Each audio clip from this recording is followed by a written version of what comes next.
Have you ever stopped and really thought about it? Does God exist? It's a question as old as humanity itself. Every culture, every generation, every person, sooner or later, looks up at the sky, feels something stir inside, and wonders. Is there someone out there? Someone behind all this? We build cities, create art, study science, and explore galaxies. But the deeper question never really leaves us. We want to know if life is random or if there's a reason we're here. So in this episode, let's walk through the big question together. Not with complicated theology, but with simple reflection, reason, experience, and the quiet evidence written into the world around us. Let's talk about how we can know that God exists. 1. The universe has a beginning, and everything that begins has a cause. Everything we see, the stars, planets, galaxies, and even time itself, had a starting point. Scientists call it the Big Bang. But pause for a moment. Before the Big Bang, there was nothing. No matter. No energy. No space. No time. So the question is, what caused the Big Bang? Something doesn't come from nothing. Every effect has a cause. If the universe began, then something or someone must have caused it. Now, that cause can't be physical because physical things didn't exist yet. It can't be bound by time or space because time and space began with the universe. That means the cause must be timeless, spaceless, and immaterial, yet powerful enough to create everything that exists. When you think about it, that's exactly what we mean by God. God is not a thing within the universe. He's the reason the universe exists at all. Even many scientists who aren't religious admit the beginning of the universe points to something beyond nature. Something transcendent, something eternal. 2. The universe is perfectly designed for life. Now think about how finely tuned our universe is. If gravity were slightly stronger, the universe would collapse into itself. If it were slightly weaker, galaxies and planets would never form. If the distance between Earth and the Sun changed by even a small fraction, life would be impossible. The balance of forces in nature, gravity, electromagnetism, nuclear energy, is so precise that even a tiny variation could destroy the conditions for life. Scientists call this the fine-tuning of the universe. It's like walking into a room and finding a table perfectly set, food prepared, candles lit, and soft music playing. Would you say, wow, what a lucky accident? Of course not. You'd assume someone designed it. The same is true of creation.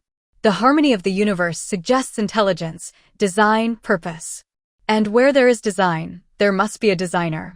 That's why so many scientists, from Newton to Einstein, saw science not as a replacement for God, but as a way to discover the order he created. 3. The human soul points beyond the physical. We humans are strange creatures. We're made of flesh and bone, yet we dream, we imagine, we love, we hope. We create art, we write poetry, we sacrifice for others, we search for meaning. Those things don't come from chemistry alone. You can describe the human brain in scientific terms, but you can't explain love, beauty, or moral courage with physics or math. We hunger for something more, something eternal. Even people who don't believe in God often say they feel there must be more to life than what we can see. That hunger, that ache for purpose, is like a spiritual compass pointing home. It's as if our souls are wired to search for our source. The human heart, in its deepest desires, whispers the same truth. We were made for more than just survival. We were made for connection with each other and with the Creator who gave us breath. 4. Morality, the voice within. Deep inside, we all know there's a difference between right and wrong. We feel guilt when we hurt someone. We feel peace when we do what's good. This moral awareness is universal. It's not something society invented. Even across cultures and time periods, people agree on basic truths. Honesty is better than deceit. Kindness is better than cruelty. Justice is better than oppression. So, where does that moral law come from? If life is just an accident, if everything is only atoms and energy, then right and wrong are just personal opinions. But the moral law feels deeper than opinion, it feels objective. When we say that hurting a child or betraying a friend is wrong, we don't mean I dislike it. We mean it's truly wrong, no matter what anyone thinks. That sense of moral truth points to a moral lawgiver, a being beyond human culture who wrote the law of love and justice into our hearts. That's another whisper of God. 5. Personal experience, the whisper of the divine. Beyond arguments and theories, many people encounter God personally, not through thunder or visions, but in quiet moments of peace, guidance, and love. Maybe you felt it too, a strange calm in chaos, a sense of protection when things could have gone wrong, a gentle voice inside saying, "Don't give up." Throughout history, billions of people have had experiences like that. They describe it differently. Some call it intuition, others call it the spirit. But the feeling is the same, a presence that loves and understands us better than we understand ourselves. Skeptics might call it emotion or coincidence. But when the same pattern repeats in countless lives across time and culture, it's worth paying attention. God often doesn't shout. He whispers in beauty, in silence, in conscience, and in moments that make us stop and say, "This means something." 6. The person of God revealed. If there is a God, what is he like? Powerful? Yes. Eternal? Yes. But most importantly, personal. The deepest insight humanity has ever discovered about God is that he is love. Not just that he shows love, but that his very nature is love. When you experience forgiveness you didn't deserve, or when someone shows you compassion when you least expect it, you catch a glimpse of God's character. Love, mercy, justice, and grace aren't human inventions. They're reflections of the divine image in which we were made. God isn't distant or cold. He's not just the creator of galaxies. He's the lover of souls. He reaches out to humanity through that love, inviting us not just to believe, but to know him personally. 7. Faith and reason work together. Some people think faith means ignoring science or logic. But real faith isn't blind.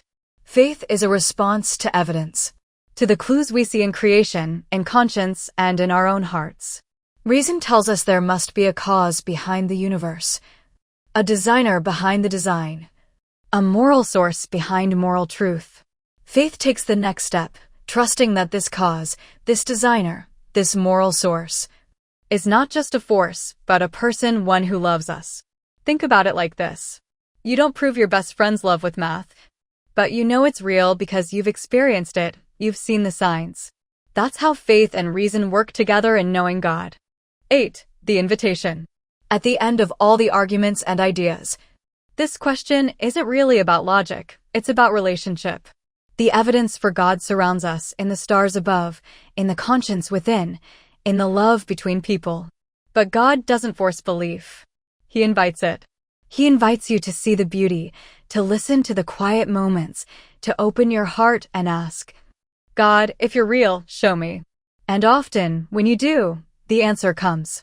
Not as lightning or proof, but as peace, as clarity, as a feeling of being known. Because faith isn't just believing that God exists. It's realizing that you matter to him. So, does God exist? Yes, not just as an idea, but as the very source of life, love, and meaning. You can see him in the design of the universe, feel him in the tug of your conscience, and experience him in love, forgiveness, and hope. And maybe the reason we keep asking the question is because deep down, our souls already know the answer. When we quiet the noise of the world, we can finally hear the whisper that says, "I am here." You are not alone.